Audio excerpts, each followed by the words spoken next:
So hello, what's up mga ka-J-Vlog? Welcome ulit sa panibagong video, and for today's video, i-unbox natin ang isa sa budget smartphone today, which is a Xiaomi Redmi 15C. Ito na kaya ang hinahanap nyo na budget smartphone ngayon. Tara, check natin.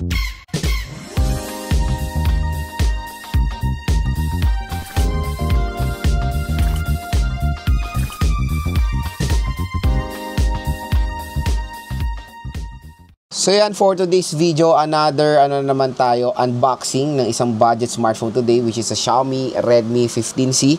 So ito ay recently lang lumabas dito sa Philippines ngayong September 2025. At meron po itong maraming variant. So ano nga muna bang SRP nito?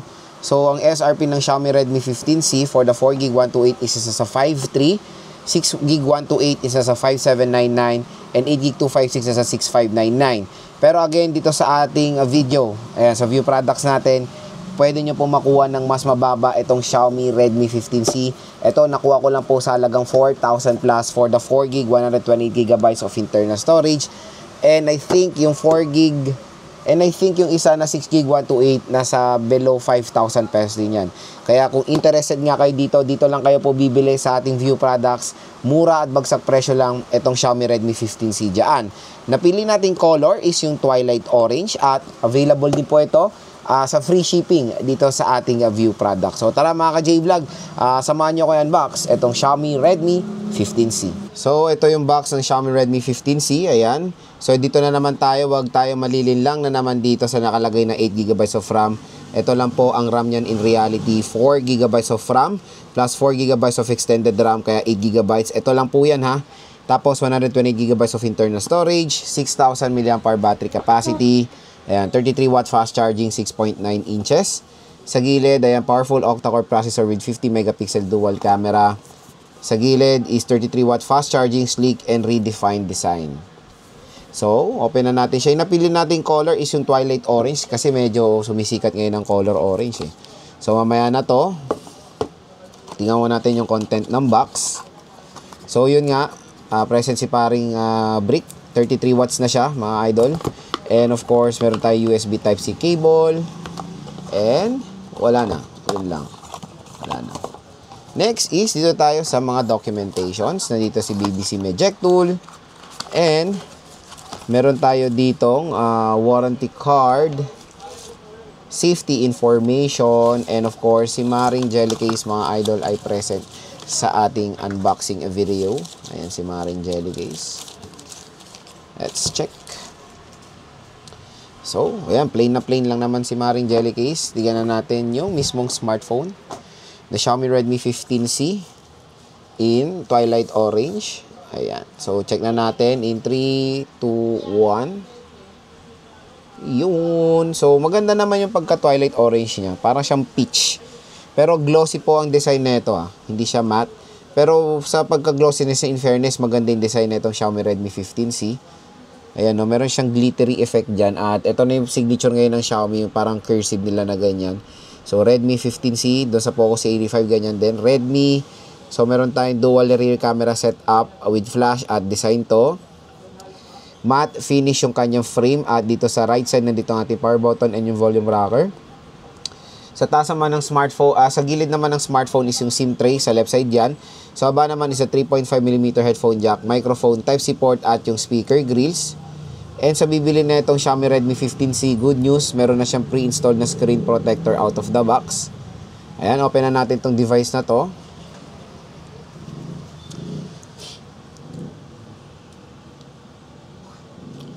Yan, Mi powered by Android. At syempre, kabit natin si Maring Jellycase.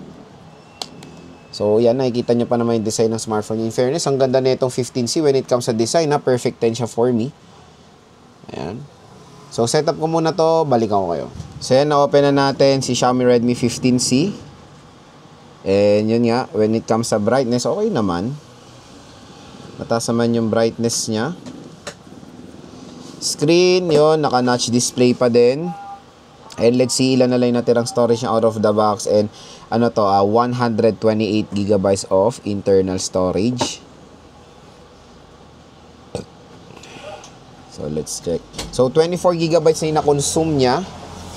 128GB yung total.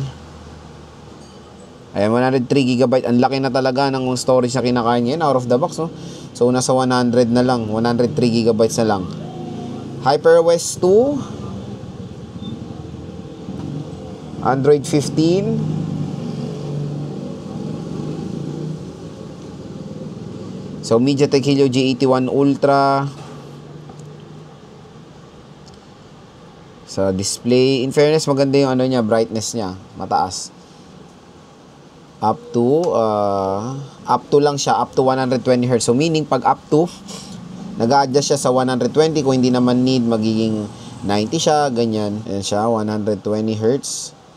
Up to lang siya. So, parang feeling ko hindi pa siya nagawa 120 dito sa pag na-navigate natin na to. Pero yun siya, ang Xiaomi Redmi 15C. So yung mga J-Vlog na na-unbox na natin si Xiaomi Redmi 15C, ayan siya, in twilight orange. Medyo umuso kasi yung orange ngayon. Pero ito parang peach eh. Next is gusto ko i-share sa inyo first impressions, hands-on ko dito sa device na to after natin siyang na-unbox. Unang-una yung display niya. Napakalaki ng display nito, 6.9 inches mga idol. So yun nga, when it comes sa screen netong Xiaomi Redmi 15C, mas malapad talaga yung Poco C85. Medyo mahaba lang ng konti itong 15C sa C85. Pero both smartphone ay naka 6.9 inches. So okay rin naman yung aspect ratio nito kahit papano. At yun nga lang, the sad part is ito pa rin yung talamak sa Poco and Xiaomi. Naka-notch display pa rin sila for a budget smartphone na again, sana ginawa na nilang punch hole dahil magta-2026 na. And ang refresh rate nito is up to 120Hz. So, hindi po siya talaga totally naka-fix sa 120Hz. Kung need lang po yung 120Hz, doon lang po natin ma-apply yung 120Hz dito sa Xiaomi Redmi 15C. And when it comes sa resolution niya, very normal po sa ganitong mga devices na sobrang mura. HD Plus 720p. So, kung naghahanap kayo or naghihiling kayo ng Full HD Plus, 1080p, AMOLED display, wag na po kayong umasa na makakuha kayo nito sa brand new na mga smartphone like this one, yung mga bagong labas sa budget smartphone. HD Plus 720p IPS LCD display is very normal pa sa ganito mga presyohan na devices. And yun nga napansin ko sa 15C, in fairness when it comes sa brightness, maganda naman yung brightness niya, malakas. Next mga ka-J-Vlog, the chipset. So sa chipset, ang dami na naman magrereklamo yan of course dahil naka MediaTek Helio G81 Ultra. Ito, so again, when analyzing yung mga chipset, dapat tignan nyo rin kung magkano nyo nakuha yung device. So ito, kung nakuha nyo ng 4,000 to 5,000 pesos, I think MediaTek Helio G81 Ultra is perfect pa yan sa ganito mga presyohan. Kung nag-aangad kayo ng mas mataas sa chipset, mas snappy na chipset, syempre magdagdag kayo ng budget. 7,000, 8,000 na yan. May mga naka 5G na, G99, G200, yung mga ganyang mga devices. Pero sa 4K device, again, okay pa naman ang G81 Ultra, kaya stay tuned dahil i-game test din naman natin itong smartphone na to sa mga iba't ibang mga modern games ngayon. Pero G81 na-try ko na yun sa mga ibang brands. Okay naman siya kahit papano. It can handle games. Hindi siya specific for gamers, pero nakaka-handle din naman siya kahit papano ng mga modern games like ML, COD, Honor of Kings, Genshin sa lowest, pero nagfe-frame drops. Next, yung camera. So, sa camera nito, in fairness dito sa Poco C85, 50 megapixel siya, pero magandang camera. So, let's hope dito sa Xiaomi Redmi 15C, ganun din ang ating scenario na maganda rin na mapoprovide ng mga photo quality nitong device na to.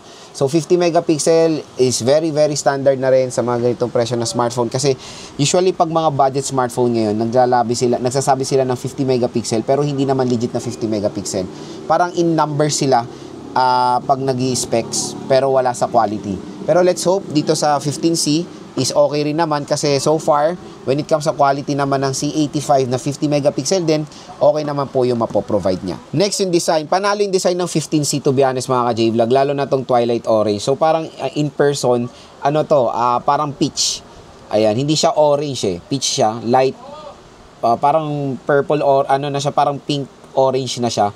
Pero in fairness sa design, maganda rin naman. So I think lahat nito is glossy finish. So glossy rin itong twilight orange nila na merong glittery effect dito sa likod. At ito na yung signature branding ngayon ng Xiaomi when it comes sa mga smartphones sila yung mapa-cursive na nila ng mga brands. And yes, glossy finish siya pero hindi naman siya prone sa mga fingerprint smudges. Pero since plastic to, asahan nyo na magagasgasan to from time to time. At syempre, yung frame niya is matte finish din naman. All goods. Slim. Ito rin naman si Xiaomi Redmi 15C.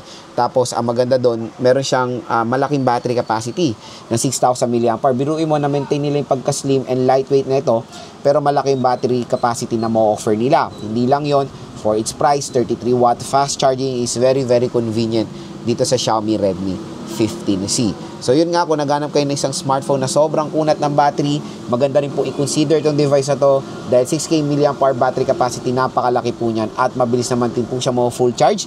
I think 33 watts ang pinaka-minimum na the best na pwede nating iterno sa 6K mAh battery capacity, which is meron dito sa Xiaomi Redmi 15C. Next mga ka-J-Vlog, when it comes sa kanyang rating, IP64 water and dust resistant. So okay na okay rin na meron to water protection sa tubig. Yun din naman na maganda dito sa Xiaomi Redmi 15C. And I think lahat din naman or most lahat ng mga budget smartphones today, ganyan na rin, may protection na sila sa tubig, which is na-adapt din na itong smartphone na to. So yun mga ka-J-Vlog, so far yung aking first impressions dito sa Xiaomi Redmi 15C. So yun, kung interested kayo dito, dapat napakaganda rin na itong device na to, especially sobrang mura niya lang.